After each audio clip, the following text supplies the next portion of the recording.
Bon, ben, contre toute attente, me revoilà, aujourd'hui en tout cas, sur YouTube, pour vous parler, entre autres, d'argent. Donc voilà, ça va être deux thèmes pour cette vidéo. Mon rapport à l'argent, parce que j'ai vécu une expérience avec moi-même que je veux vous partager. Et je finirai par ma compréhension quant à ce besoin de me retirer. Pourquoi je vous partage ces deux thèmes-là? Parce que je pense que ça peut inspirer certains et aider certains à comprendre pourquoi ils vivent ça. Moi, depuis un certain temps maintenant, je suis dans un flou mental assez difficile à vivre. C'est pour ça aussi que j'avais besoin de me retirer un certain temps et de faire silence parce que j'étais dans un chaos mental assez difficile à gérer. Et j'avais besoin donc de comprendre ce qui se passait. Sachant que voilà, ceux qui ont vu mes dernières vidéos ont vu que j'étais effectivement dans la vague R, la vague mentale, donc remise en question des croyances, étude des croyances et de quelle manière elles créent notre réalité. Bon, bah écoutez, moi je suis en plein dedans et je dois dire que ça a été un peu difficile, mais maintenant que j'ai compris un peu ce qui se passe, c'est plus facile. Je précise que, sans vouloir faire de promo, que les livres de Seth sont une pure merveille, vraiment d'une aide monumentale, surtout le livre La réalité personnelle, je crois que c'est ça qui s'appelle, La réalité personnelle. Et dans ce livre-là, il y a 2 tomes, il nous explique comment fonctionnent les croyances, comment les étudier, comment être conscient consciemment, parce qu'en fait, il nous explique qu'on est vraiment conscient à chaque seconde de nos croyances de fond, celles qui créent notre réalité, sauf que c'est tellement devenu normal que nous ne considérons plus que ce sont des croyances, nous considérons que c'est normal, donc nous ne les voyons plus, voyez. C'est comme un meuble ou une plante ou un truc dans la maison, vous le voyez même plus. En fait, vous savez, on a toujours des trucs dans la maison où c'est là depuis 1000 ans, et on a beau passer devant 4 fois par jour ou plus, 10 fois par jour, on ne les voit plus. Et un jour, quelqu'un nous fait remarquer que ça c'est quoi ça? Oh, je sais pas, ça fait, je sais pas, je m'en souvenais même plus que c'était là.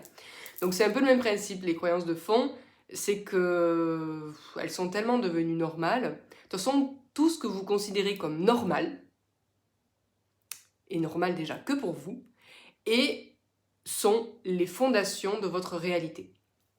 Donc voilà, on va pas, je vous dirai à la fin, je prévois certaines choses sur ce sujet, mais voilà, on va pas creuser plus là, mais voilà, je peux que vous conseiller donc les livres de Seth. Donc, le titre, Moi et moi, discutons d'argent. Donc j'ai pris quelques petites notes pour être plus structurée. Donc ça fait un certain temps que je me pose la question, surtout que dans le milieu de la spiritualité, l'argent c'est un peu tabou, même si on se cache un peu derrière en disant oui, moi j'ai pas de problème avec l'argent, oui, moi l'argent de toute manière, dans le nouveau monde ça n'existera plus, oui, moi l'argent, bon. On se raconte plein de conneries à ce sujet-là. Et moi, j'ai donc fait une expérience avec moi et moi, et à propos de l'argent. Donc, quand nous sommes moi et moi, allés à cette retraite silencieuse avec Ophélie Duvillard, une nana super. Alors c'était en Ardèche, c'était pas dans les Cévennes, hein, comme il y en a une qui a dit, donc c'était bien en Ardèche. Bref, peu importe. Oui, je suis allée là-bas, pourquoi? J'avais besoin de silence. Mais vous savez, parce que moi je vis dans un cadre assez confortable, et donc du silence j'en ai. Mais je voulais vraiment passer 4 jours sans parler, parce que le principe de la retraite silencieuse c'est ça, on ne parle pas, d'accord? Pendant X temps. Et je voulais vraiment faire cette expérience pour me retrouver seule avec moi-même, moi qui ai toujours mon avis à donner sur tout. Là, je me suis dit, écoute, tu pourras pas, puisque tu n'auras pas le droit de parler. Bon. Et quand je suis arrivée, moi en plus la retraite avait commencé le lundi, moi je suis arrivée le jeudi. Quand je suis arrivée, il y avait déjà des personnes qui étaient là depuis le lundi et qui donc, ça fait déjà 4 jours qu'elles étaient dans le silence. 3 jours qu'elles étaient en silence. Et donc, on a eu une petite entretien avec la coach avant que je rentre dans mon silence. Et elle m'a dit, Amandine, bah donc, pourquoi tu es là? Et en fait, je suis restée bête. Et je suis restée bête 3 secondes parce que je pensais que j'étais venue là pour le silence et la tranquillité. Mais en fait, ce qui m'est venu, c'est cette phrase. Je lui ai posé la question et je lui ai dit, j'aimerais savoir pourquoi l'argent souille. Alors elle m'a regardée, elle m'a dit quoi? J'ai dit je sais pas. J'ai dit c'est cette phrase qui m'est venue dans la tête. Pourquoi l'argent souille? Du verbe souiller. Et elle m'a dit l'argent souille. Elle me dit pourquoi tu penses que l'argent souille? Et souille quoi? Et j'ai dit ben j'en sais rien. Mes services je crois. Ben, j'étais un peu sonnée parce que j'avais jamais vu les choses comme ça. Elle m'a dit bon ben écoute Amandine, très bien. Puisque tu veux avoir une réponse à cette question, note-la sur un papier, sur ton cahier, et crois-moi, tu auras ta réponse dans les 4 jours. Bon, j'y croyais moyen, parce que ça faisait quand même un moment que je m'interrogeais sur mon rapport à l'argent. Je me suis dit, bon, écoute, t'es là, tu fais à fond, on verra bien. Et en fait, ben, pas plus tard que le lendemain, donc on était dans le silence complet, hein, c'est-à-dire ceux qui en ont jamais fait, c'est que tu n'as pas le droit de parler, même d'échanger aussi, t'as que le droit il faut limiter les échanges au maximum, tu peux sourire aux gens, tout ça, mais on limite vraiment les échanges au maximum, et t'es là avec des gens, mais tu es, c'est un peu bizarre, à un moment donné, j'avais l'impression qu'on était un troupeau d'animaux en fait, un troupeau de chiens, et qui étaient là sur le canapé devant la cheminée, et qui en fait, personne disait rien, et chacun était dans son intérieur. Et il y avait un chien avec nous, et j'ai trouvé ça marrant parce qu'en fait, j'avais vraiment l'impression qu'on s'était transformé en animal de compagnie, et on était là. Voilà, on était là, et il se passait rien, mais on était bien. Et c'est là que je me suis rendu compte que le silence était d'or et qu'en fait, il n'y avait pas besoin de parler pour être bien ou pour pouvoir communiquer avec les gens. Puisqu'en fait, on communiquait entre nous comme on communiquait avec le chien. Voilà, bon, on se faisait pas des caresses, mais je veux dire, tu vois, le silence était assez agréable, même si il était assez oppressant aussi parfois. Bref, je m'égare. Donc pourquoi l'argent souille? Et donc pas plus tard que le lendemain, dans l'après-midi, alors que j'étais assise sur une chaise depuis à peu près 2 heures, à ne rien faire, d'un coup j'ai eu l'élan, je sais pas, j'avais l'impression qu'il fallait que j'écrive quelque chose. Je suis allée dans ma chambre et voici ce que j'ai écrit. Donc je vais vous lire le dialogue que j'ai eu avec moi-même. Donc d'habitude, ce genre de dialogue, je les ai dans ma tête. Ça m'arrive très souvent de parler avec moi-même. Et là, je me suis dit non, il faut que je le note parce qu'il y a un truc là. Et donc, j'étais en train j'ai eu cette question qui est venue à la tête, pourquoi l'argent souille? Et en fait, j'ai commencé à faire le parallèle avec cette retraite. Et je me dis, mais je suis là. J'ai payé pour être ici. Donc, je commence à écrire, je vous le lis. J'ai payé pour être ici. Est-ce que j'ai l'impression que cet argent que j'ai donné à Ophélie souille le service qu'elle m'apporte, qu'elle me donne? Non. Et donc, il y a eu une sorte de dissociation, et il y a eu le moi avec un grand M, cet autre moi, qui m'a dit, d'un coup, et pourquoi pas? Et là, en fait, du coup, j'ai répondu à la question, et j'ai dit, parce qu'elle le mérite, c'est un échange, c'est normal, elle nous donne un service, moi je la paye. Et donc, ce moi me dit, alors, pourquoi quand c'est toi qui fais payer tes services, tu as l'impression, la sensation, que l'argent vient souiller ce que tu proposes?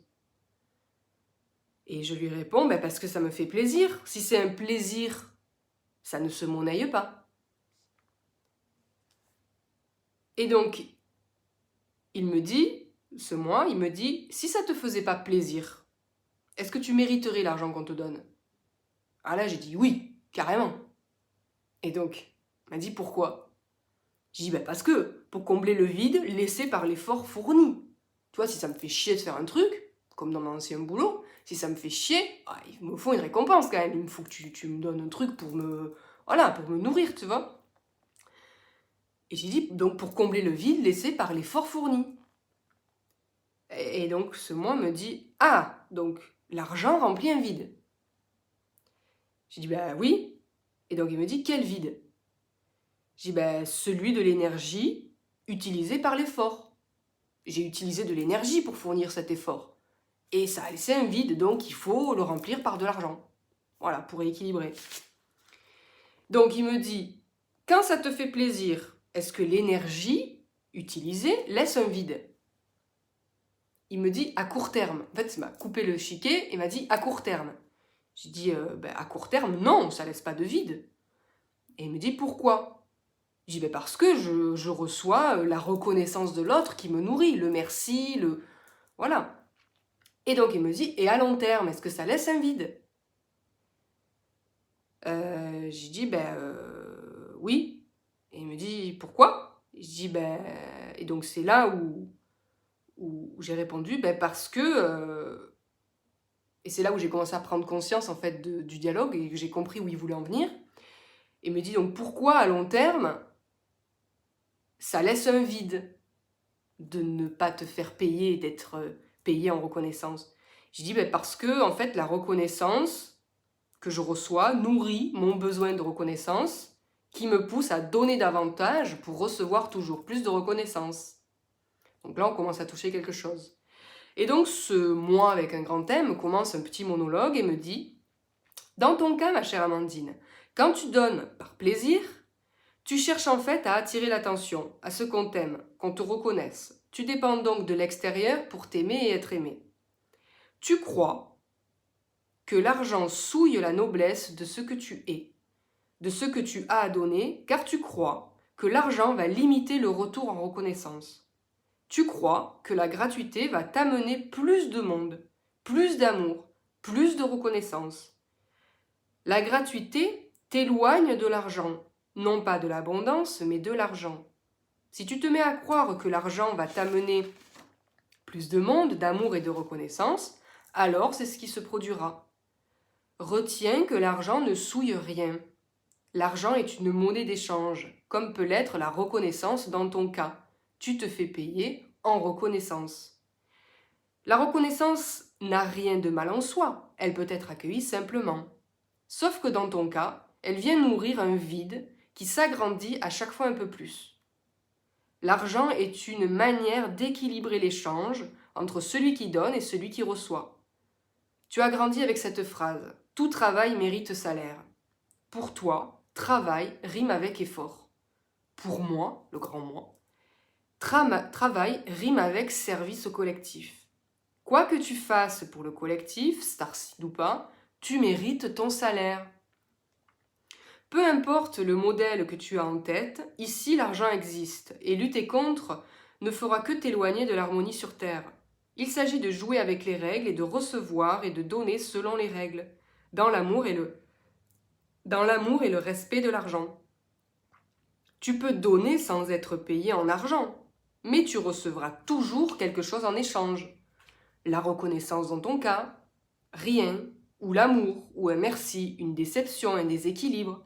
Tu reçois toujours quelque chose en échange et il dépend de l'énergie cachée dans ton don. Si tu donnes pour recevoir de la reconnaissance, c'est ce que tu recevras. Mais quel effet ça aura sur toi?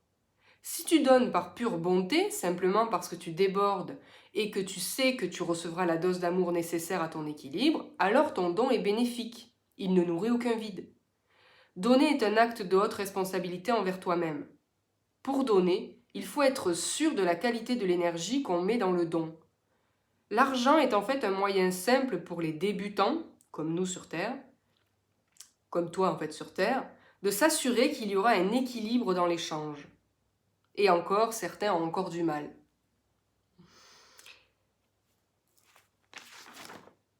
Ensuite, il me dit, certains l'amassent outre mesure pour combler un vide, matériel, affectif ou par peur. Certains en manquent car ils pensent ne pas en mériter ou que l'argent est mal.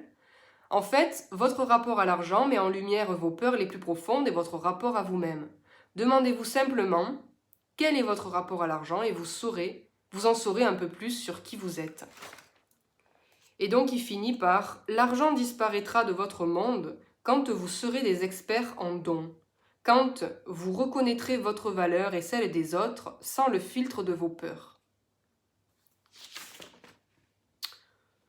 Voilà, donc j'avoue que je me suis auto-bluffée quand j'ai relu ce texte un peu plus tard. Et donc, vous aurez compris que ce besoin de reconnaissance me poussait, selon ma croyance personnelle, mon ego en fait cherchait une solution de pouvoir combler ce vide, ce besoin. Et il a décidé d'exploiter mes croyances de fond. Et ma croyance de fond était, plus ce sera gratuit, plus j'aurai de monde. Plus ce sera gratuit, plus j'attirerai de gens à moi.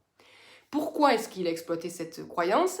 Parce que ça allait lui ramener beaucoup de merci, beaucoup de gratitude, beaucoup de personnes qui me reconnaîtraient, me valideraient dans ce que je fais, ce que je donne. Et donc, ça nourrirait ce besoin de reconnaissance. Sauf que le principe dans tout sentiment de besoin ou de manque, c'est que plus l'ego n'est jamais rassasié, l'ego ne se rassasie jamais, plus il va trouver le moyen de se nourrir pour combler le vide, plus le vide va se creuser et donc plus il aura besoin de cette même énergie pour remplir ce vide. C'est un puits sans fond. Voilà. Et donc, il s'est dit, puisque elle croit ça, on va faire en sorte qu'elle échoue. Alors quand je parle de l'ego, en fait c'est moi, on est d'accord, c'est cette partie de moi, mais là je fais une dissociation.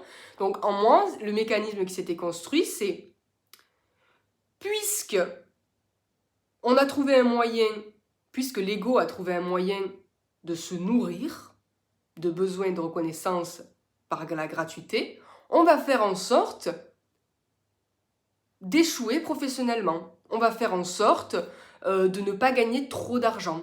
Puisque si c'est payant, dans ma croyance, il y aura moins de monde. Si c'est payant, ça réduit la foule. Si c'est gratuit, alors du coup, ça agrandit considérablement la foule et potentiellement donc la nourriture pour combler ce vide de reconnaissance. Donc mon ego a construit cette croyance pour pouvoir se nourrir plus abondamment de reconnaissance en me poussant à faire gratuit, car gratuit égale plus de monde, égale plus de merci. Voilà. Alors je pense qu'on est beaucoup dans ce cas. C'est peut-être pas votre cas, hein, mais je pense qu'il y en a beaucoup qui vont se reconnaître. Surtout avec ce truc, cette idée supplémentaire qui est les starseeds, le syndrome du sauveur, où en fait, dans la spiritualité, de manière large, dans ce nouvel élan New Age, c'est pour ça que je m'éloigne un peu, je me retire un peu de cette... je ne sais pas encore comment le qualifier, parce que j'ai l'impression à chaque fois que je le juge, mais sans lui, je n'en serais pas là. Vous voyez? En fait, il y a des croyances très très très bien ancrées dans le monde spirituel, qui est que nous sommes des starseeds, nous sommes là pour aider à l'élévation de conscience, et en aucun cas nous n'avons le droit d'en faire un business. Tu te rends compte? On n'est pas là pour faire de l'argent. On est là pour aider les gens, on est là pour les aider à incarner leur essence, leur unité. On est là pour les aider à se débarrasser de toutes leurs peurs, de tous leurs obstacles. On est là pour les aider à réveiller leur étoile intérieure. On est là pour un but beaucoup plus grand au-delà de ce jeu terrestre avec l'argent. On n'est pas là pour faire un business. On est là, voilà, on est des êtres, voilà, on a une mission très importante. Et bon, l'argent, si on commence à rentrer dans le jeu de l'argent et à vouloir vendre nos services, non, on sort de notre rôle. On sort de notre rôle et là, il y a un sentiment de culpabilité de se dire non, moi, j'ai pas le droit de gagner de l'argent sur le dos de ces gens, de ces pauvres gens qui ont besoin d'aide pour passer à l'étape supérieure de leur évolution. Voilà. Vous voyez, j'ai peut-être caricaturé, mais vous voyez cet esprit. Et d'ailleurs, vous remarquerez que beaucoup de praticiens holistiques, de beaucoup de praticiens spirituels dans tous les sens du terme, ont du mal, alors fort heureusement il y en a qui y arrivent, hein, mais beaucoup, la majorité, ont du mal à faire de l'argent, à gagner. Je dis toujours faire de l'argent, maintenant j'aime pas dire gagner de l'argent ou gagner sa vie, parce que c'est comme si finalement notre vie était un peu un jeu de poker, un jeu de cartes, et on sait jamais trop si ça va marcher ou pas. Alors que faire de l'argent, c'est très terre à terre, c'est oui, je fais de l'argent ou je reçois de l'argent. Voilà. Bon. Donc, il y avait à ça, en plus, à ce besoin de reconnaissance, s'ajouter cette croyance que, même si je disais que je n'avais pas ce syndrome du sauveur, si, je l'avais encore clairement. J'ai l'impression qu'il est moins fort, mais je sens encore des élans en moi où j'ai envie de sauver la terre entière. Et j'ai encore envie de faire gratuit parce que je me dis comme ça, il y a plus de monde qui aura accès à ce que j'ai à donner, puisque j'estime que ce que j'ai à donner est d'une grande valeur. Bon. Et donc à ça s'ajoute cette croyance donc que nous n'avons pas le droit de faire de cette mission un business. Bon, moi je crois plus du tout à ça. Je crois plus du tout à ça depuis que j'ai eu ce dialogue avec moi-même. Et en fait, je me rends compte que nous sommes là pour jouer avec les règles du jeu. Et d'ailleurs, Charlotte Hoffman, c'est elle aussi qui a participé à me faire un peu... à faire évoluer ma réflexion. Elle m'a vraiment donné une petite pièce du puzzle qui m'a aidé à avancer. Une de sa dernières vidéos où elle explique que... Et en fait, elle a réussi à très bien expliquer ce que j'avais en moi, mais que j'avais du mal à formuler. Et c'est en ça qu'elle est forte, Charlotte, c'est qu'elle arrive toujours à formuler des choses de manière très claire, difficiles de manière très claire.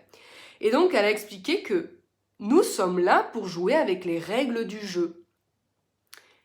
Et donc, c'est là où l'un d'entre vous a commenté et a dit effectivement que d'abord nous faisons, ensuite nous nous retirons pour être, et ensuite, quand on est prêt, quand on a vu ce que c'était que être, on recommence à faire tout en étant. Vous voyez les 3 étapes?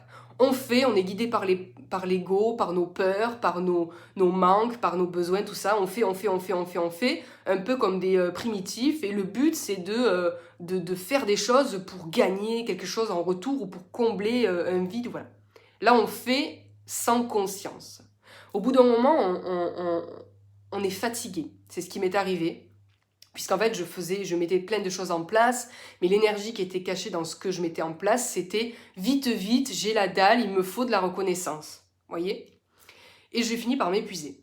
C'est pour ça que je me suis retirée, le temps nécessaire pour ne plus rien faire. Je me suis dépouillée d'ailleurs de pratiquement tous mes rôles. Vous remarquerez que mon site, j'ai supprimé pas mal de choses. Je me suis dit que j'allais rédiger certaines choses. Je prends plus de rendez-vous.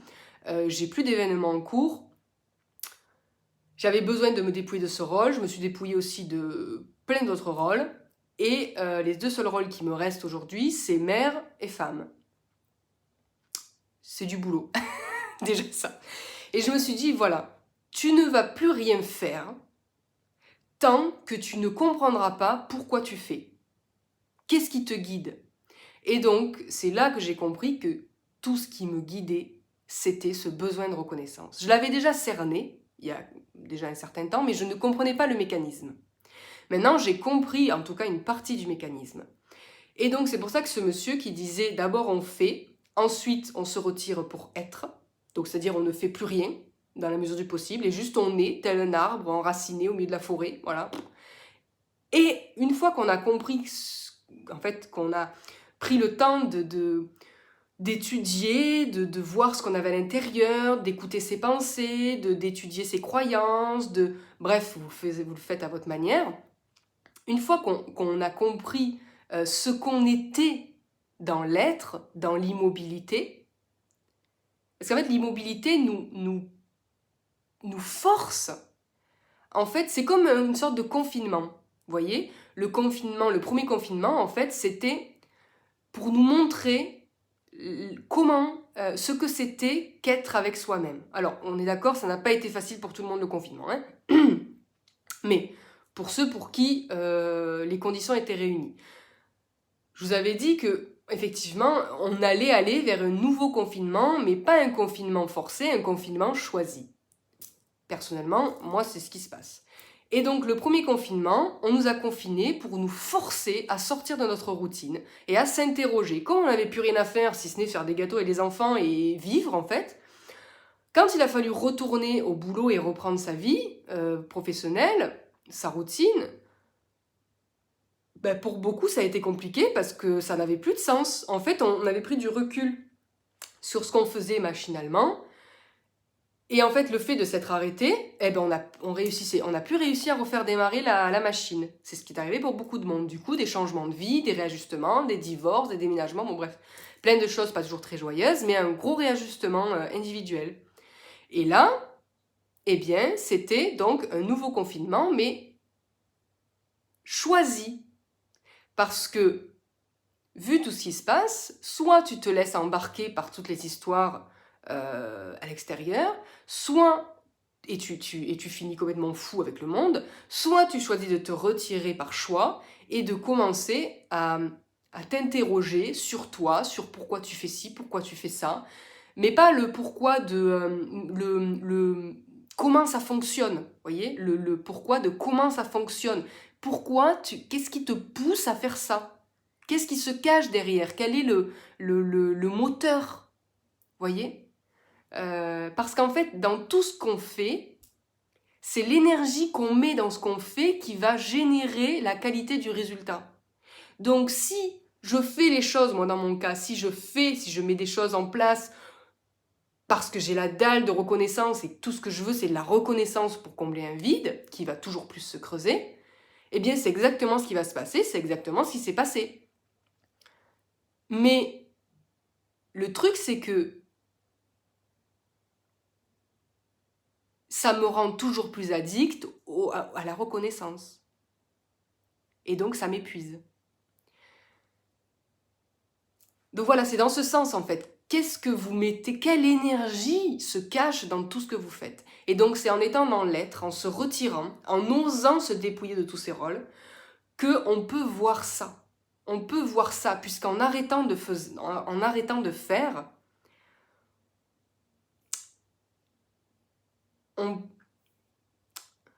je sais pas comment dire, c'est comme si on prenait du recul.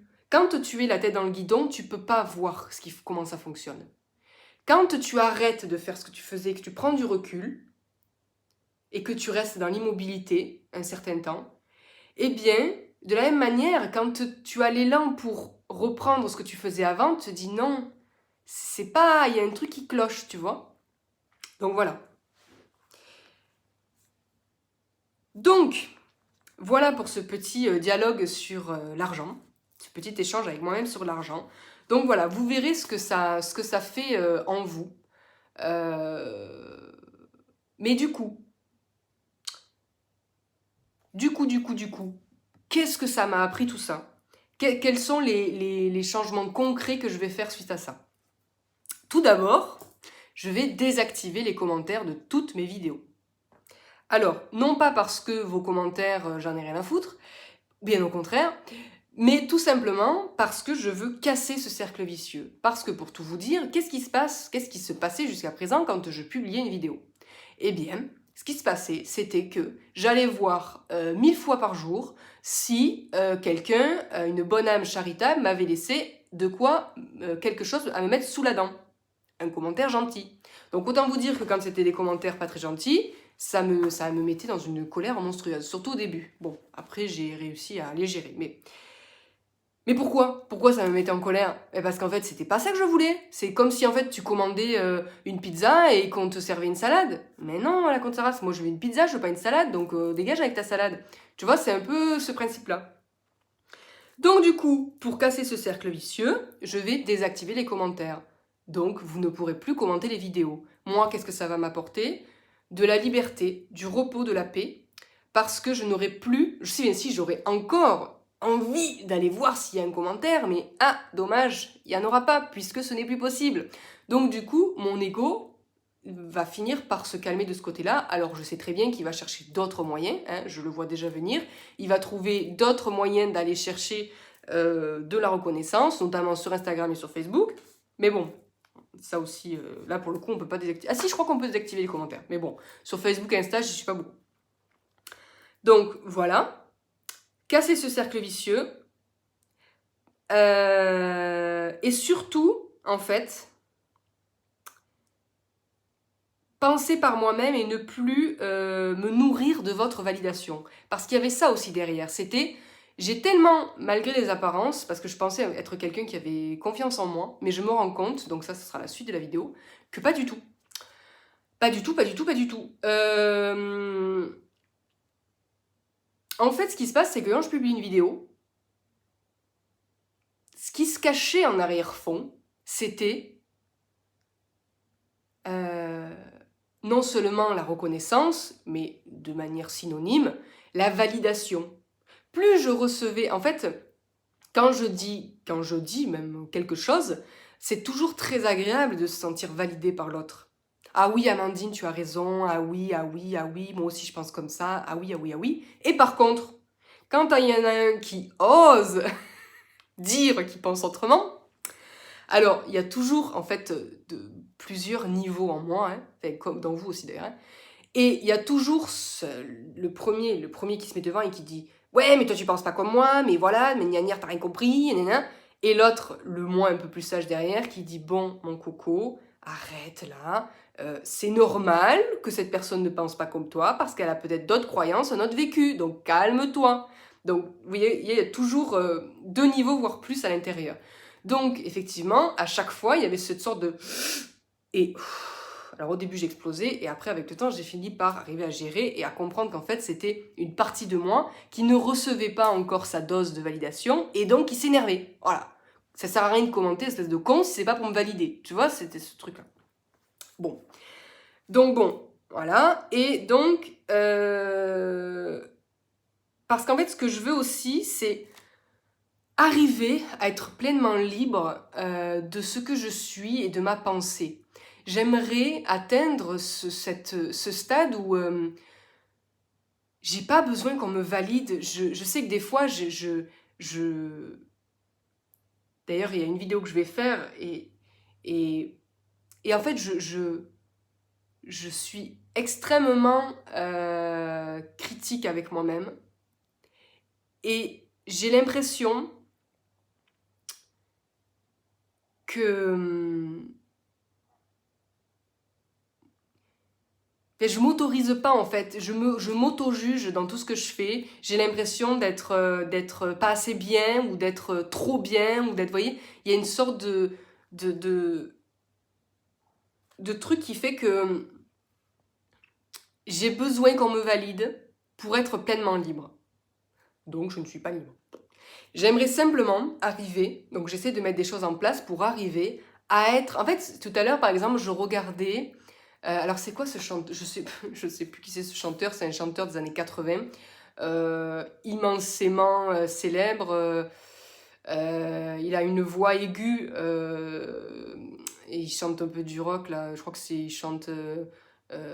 lui qui chante We Are the Champion, je sais plus comment il s'appelle, oh là là, c'est la honte. Il s'appelle, bon, bref, vous savez qui c'est, voilà. Et je le regardais à la télé et je le trouvais extravagant. Enfin, je le trouvais...